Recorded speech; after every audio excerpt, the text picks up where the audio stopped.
Okay, we're concluding today the series on the Lord's Prayer, and several of you recognize that I've done this before. I've actually done it several times before. It's always a little different, and of course there's always people here that were not here during the other, I don't know what to say, installments, I guess, of this series. But it always comes out just a little bit different. My understanding is hopefully better as we move along. But today I would like you to just think of something in your life that you would like to see changed. We pray the Lord's Prayer almost as a rote prayer. We say it without really always knowing what is in it. And I would like you today to just kind of think about something you would like to see change. That may be yourself. It may be some condition. It may be situation in your family or at work, or it can be anything. But we would like to know how to apply the principles that we've covered in this prayer, because they're profound. And if we don't apply them, if we just say the prayer, it doesn't do much. We want to make it practical. We want to bring it into our experience. And so we start out with the opening, which, as I said, Our Father who art in heaven, hallowed be thy name. We're looking to God as our source. So as you're thinking of this issue in your life, think of it from the perspective that it's not you that is going to solve this problem. This problem will be solved through you. It is your power to use, but it's not you. And by that I mean, when we say something like, I don't know what to do, what we're usually saying is we're racking our brains. We're looking for all the bits of information that we have inside of our consciousness. And we say, I don't have anything here that'll solve this problem, so I have a problem. This is a big problem. So we're shifting out of that mentality. It's not me that's going to solve the problem. I have a source. My very being, my very essence is an effect or an expression of something greater than myself, greater than this. So I'm looking outside of all of the solutions I might have, all of the ammunition I may have to shoot back with. And I'm turning the light of my faith on something greater than myself, God. So when I start out with this prayer, I'm saying I have an all-providing source. It's everywhere present. And wholeness is your nature, is the nature of this presence. So what this means is that you don't have to beg or beseech. You don't have to make any bargains. That you are in your all-providing source right now. And one of the reasons you may not have seen this is because you're racking your brain trying to find solutions, and maybe even offering a few ideas to God in terms of what your answer ought to be. But we're shifting our awareness from ourselves, which is a very important thing, from our tools, our accumulated wisdom. And we're saying there's a power or wisdom greater than myself here now. So God is my all-providing source. And as I make these statements, make a shift in your feeling nature. What if God is here as your all-providing source? Act as if this is true. How would you feel if God were here as your all-providing source? God is here. So we make that shift at this very moment, not when the prayer is answered, but now. It's a focus on God as our source. Everywhere present. That means wherever you are physically, and it means wherever you are mentally and emotionally. You feel like a basket case because of your problem? You think God can't work through that? One of the greatest examples I give every once in a while is that of Paul. Paul, the Apostle Paul, who was Saul at the time, had a horrible attitude. He didn't like Christians. He didn't like anything Jesus related. And so he took it upon himself to go out and persecute and actually put people to death or lock them up or do whatever he was doing to persecute them, to make their lives miserable. So here's an attitude that you wouldn't think any positive light could get through. But what happened to Paul is he had a conversion. He had an awakening on the road to Damascus. We're all familiar with that story. And it blinded him. It totally blew his mind. So if you think you're in bad shape, if you think you're so flustered by something that God can't get through, just think of someone like Paul, because God is everywhere present. That means you have access to God right where you are, physically, mentally, emotionally, and let's add spiritually. Some people live with the idea that they're not spiritually evolved enough to make a difference, to expose themselves to a direct experience with God, but that's not true. We're all designed to do that. So God is my all-providing source, everywhere present, right here. I can't get out of the presence of God. And wholeness is your nature.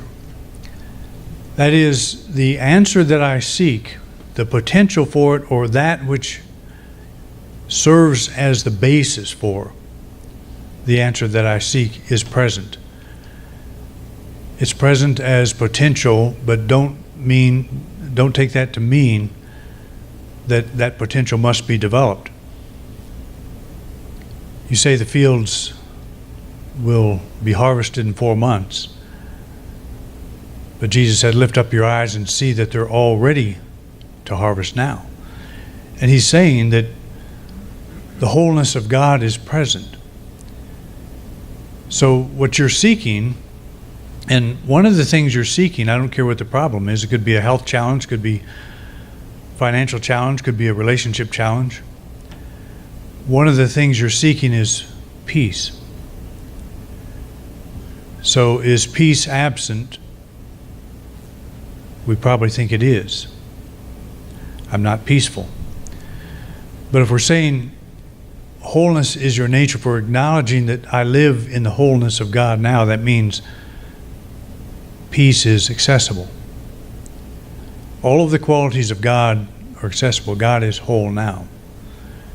I don't have to do anything to make that different.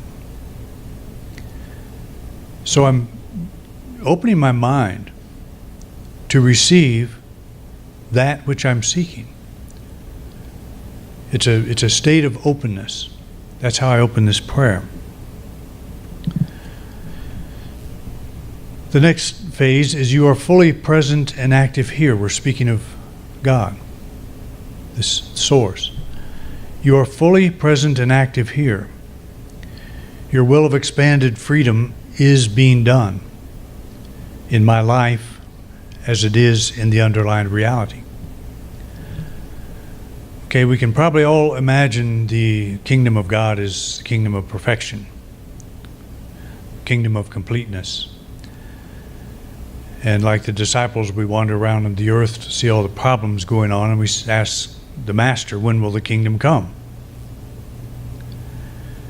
And Jesus replied that it doesn't come through observation. They won't say, lo, here it is, or lo, there. The kingdom of God is within each one of us. So that means all that we are after, that underlying reality, is present now. So again, it's a shift of awareness. It's like I stop looking at the problem. It's not that I ignore it. It's not that I pretend like it's not there. I think we can get into that kind of a mindset too and become kind of airy-fairy and very impractical. But you see, you're not causing God to become something more than God is right now when you pray. It's not like you start praying and God suddenly jumps and, oh, somebody's calling. God is always active fully every moment of every day. So you don't have to jumpstart God. You don't have to initiate any action of God. Prayer is about acknowledging that action is always already occurring. You are fully present and active here. This is me shifting my thinking into this awareness. God, don't give me something. You're already giving something. That's a shift in awareness. We don't ask for strength. We affirm that we're expressing strength now. Because all strength is here. All power is here. Your will of expanded freedom is being done. I've explained that through this series as every one of us have a desire for greater freedom. And that desire for greater freedom is the will of God working through us, standing at the door and knocking at our consciousness. That desire for greater freedom, you think you've never heard the voice of God. Do you desire greater freedom? You say yes. You've heard the voice of God. It's not a voice bellowing out of the sky. It's a voice that tells us that we're in a situation where we feel bound, but freedom is here now. And I desire more because I am more. God is pushing through me. In my blog this week, I gave an illustration of the difference in a goldfish and a trout. If you put a goldfish in a goldfish bowl, he's perfectly happy swimming around. You put a wild trout in that same fish bowl and he'll jump out. Can't stand the confinement. If you think of yourself and think of prayer this way, because I think it's helpful. You're the wild trout. Somebody put you in a fish bowl. You immediately feel bound. Why? Because you know better. You know what it is to be free. Our soul is like the wild trout. It knows what it is to be free. Our head has come up with all kinds of reasons why it can't be free. But that sense of freedom never leaves us. That trout is never going to be happy in that fish bowl. I don't care how pretty the castle is. I don't care how pretty the greenery is or the gravel. That trout is never going to be happy in that fish bowl. And your soul is never going to be happy in the confines of the limited self-definition that you have given yourself. Prayer really is a lot about letting that go. Letting go of how we see ourselves. It's making an adjustment. It's not getting God to behave in greater ways. It's letting the trout jump into the stream. The stream's there, the trout's there. The separation is somehow the trout has come to believe that it must be in the fish bowl or whatever, I don't know. The goldfish is never unhappy in the fish bowl because that's where it grew up. That's its environment. Perfectly suited consciousness. But the trout is different, and that desire for greater freedom in you is that trout in a fish bowl, wanting to jump out and maybe not knowing how. So reaching outside of that fish bowl, praying to something outside of that fish bowl to come in and make life better. Buy me a better, prettier castle or whatever. But the solution here is to let go of the fish bowl. It's to get out of the fish bowl. And the fish bowl is our perception. It's our consciousness. It's where we are now. It's probably why we're praying. I'm in a fish bowl. I've got a problem, fishbowl problem that I don't know how to solve. Well, the real problem is you're a trout. You don't belong in a fish bowl. So prayer is saying, okay, let's let go of the fish bowl. There's something going on that's deeper than that. We're addressing God. You are fully present and active here. And that's true even in the fish bowl. So let's not discount that. Even in our limitation, and even in our fear, that God is fully active here and now. But your will of expanded freedom is being done. That's my desire to be free of this issue. That's God standing at the door of my consciousness and knocking. This is not my will. It's not my desire, separate from God. My will and God's will are the same. I desire to be free as the trout desires to be free, because in truth it is. That's all it knows. And our soul is exactly the same way. We've stuffed it down into this little fishbowl of personality, and we're trying to live a happy life. We find it's impossible to do. And so we're plagued by this desire for greater freedom that we can't ever quite get to. So we start letting go of the perceptions. Think of that problem you have and all of the stuff around it. Think of that as your fishbowl. And you're letting that go. This is not me. I'm not a goldfish. I'm something much more than that. Your will of expanded freedom is being done in my life as it is in the underlying reality. There's a way out of the fishbowl, in other words. We're opening our mind to that possibility. There's a way out of this confinement. There's a way out of this thing. And we think usually the way out is to solve the problem first. But let's not start there. Let's start where we are. Let's solve the problem. I am a trout. Let's make peace with that. I'm not a goldfish. I don't belong in this fishbowl. I let it go. I'm perfectly willing to declare the truth about myself. This is really what meditation does. If a goldfish meditates long enough, it turns into a trout. Something tells me you don't believe that. Today, my needs are met. Even when you're in the problem. Right now, my needs are being met. Today, my needs are being met. I release all resentments. How did I get in this fishbowl? Well, my parents did it. I release all resentments and apparent blocks to my greater good. I release all resentments and apparent blocks to my greater good are removed. And we see this happening. We feel this is happening, even though it doesn't look like anything's happening.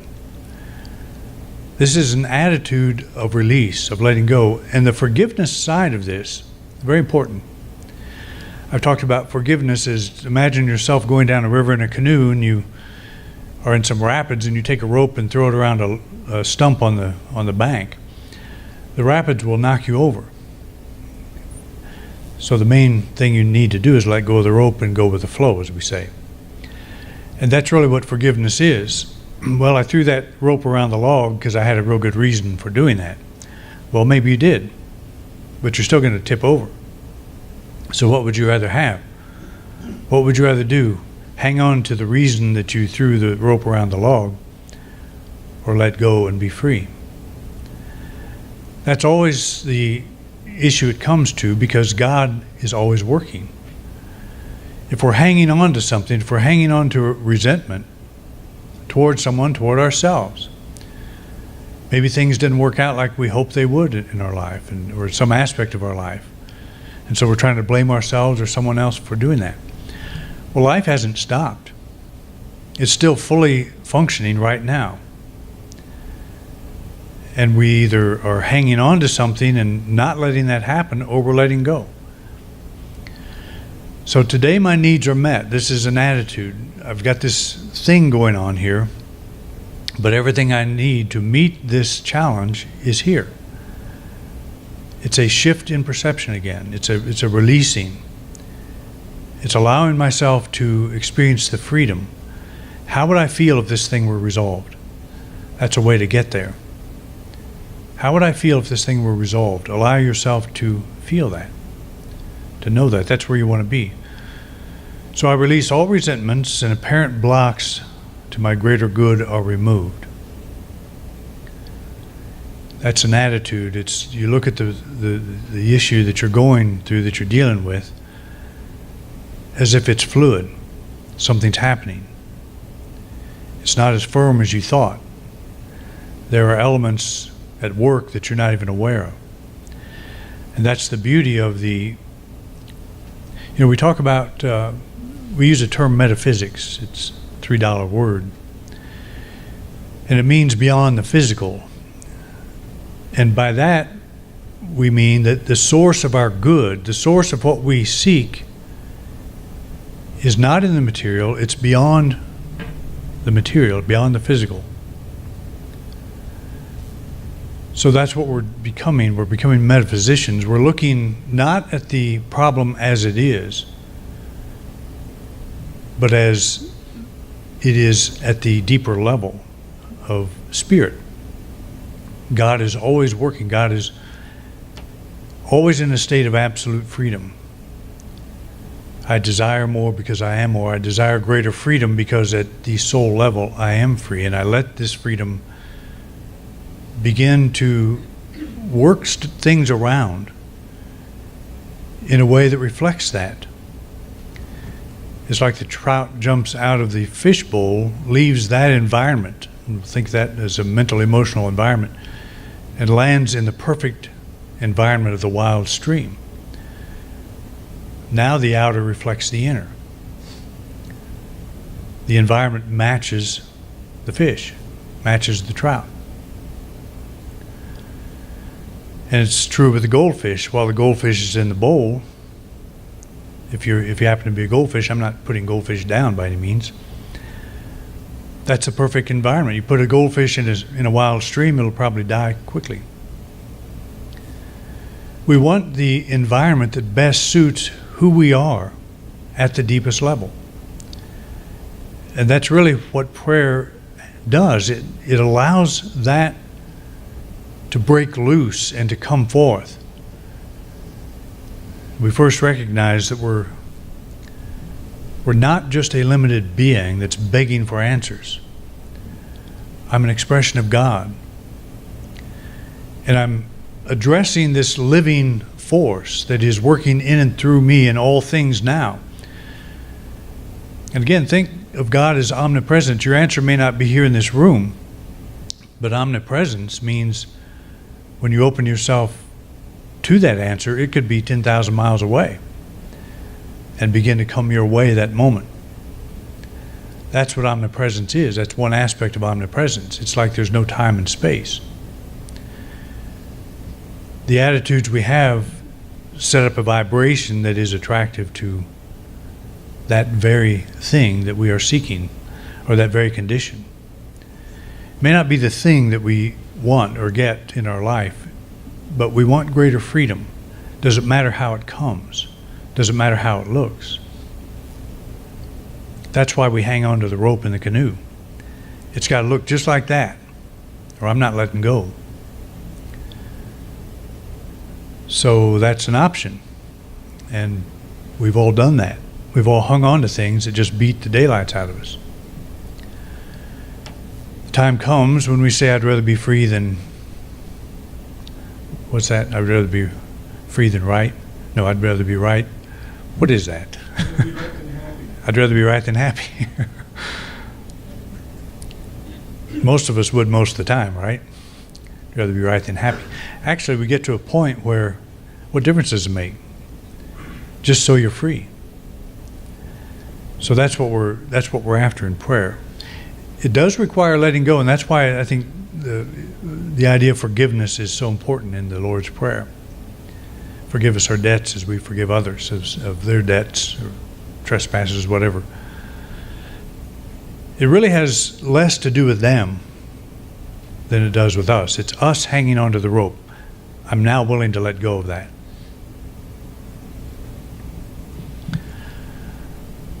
In my moments of weakness, your limitless love, power, and wisdom lift my vision above appearances. Okay, so you're sitting here in church, we're talking about this, and you feel inspired. You're thinking about your problem, you're thinking about the issue you'd like to resolve, and you feel like this is very doable. But you leave here, you go out in your life, and it just smacks you right in the face. The thing you fear most is there, just standing right there waiting for you. Seems like none of this stuff works. So that's a temptation.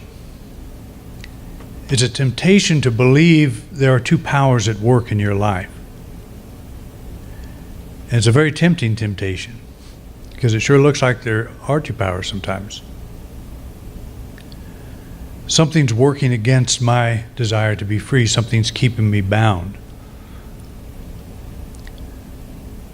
But it comes back again to this idea of what's making you hang on to that rope while your canoe's being dashed to death. Maybe it's pride. Maybe you'd rather be happy, be right than happy. The ball is always in our court in that regard. But there will be moments of weakness. We'll all have those. It's fun to sit down and read a good book, an inspirational book. It's fun because of what it does to us. It just gives you a whole new outlook.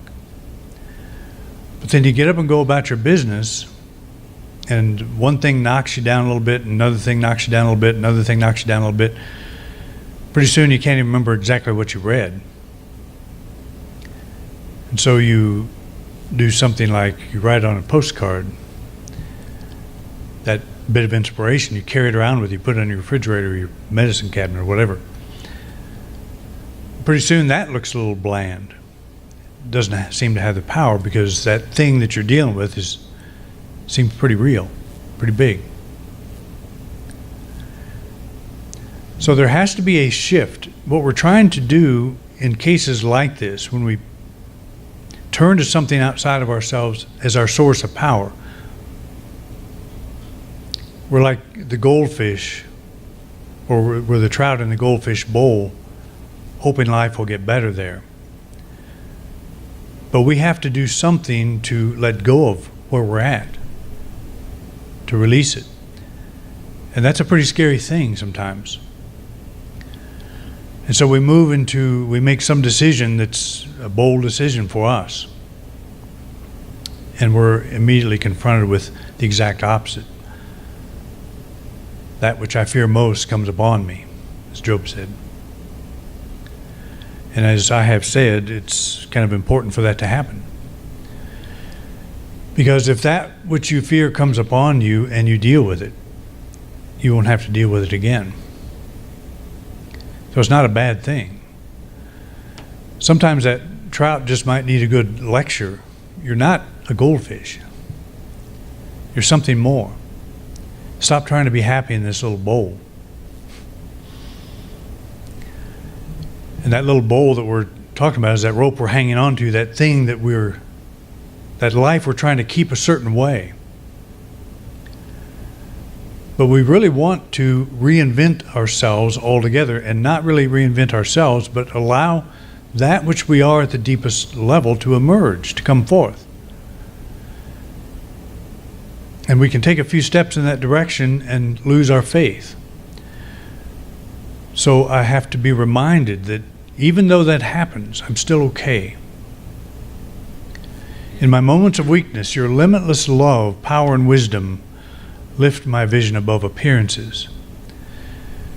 So you say to yourself, I'm in one of those moments of weakness. Is everything lost? I say, no, I'm trying to do something that's not mine to do. It's time to let go. I'm forgiven. This moment of weakness can be a moment of strength, a moment of remembering what I am at the deepest level. So I bring that back, and it's okay if you use a book or if you use some external form of inspiration, but how much better it is when you can come to that place yourself, on your own. It's like the little kid I saw with training wheels on his bike, and he rode by real fast, and they were both about 3 inches off the ground. He wasn't even using them. but he had that crutch. He didn't know he could ride a bike.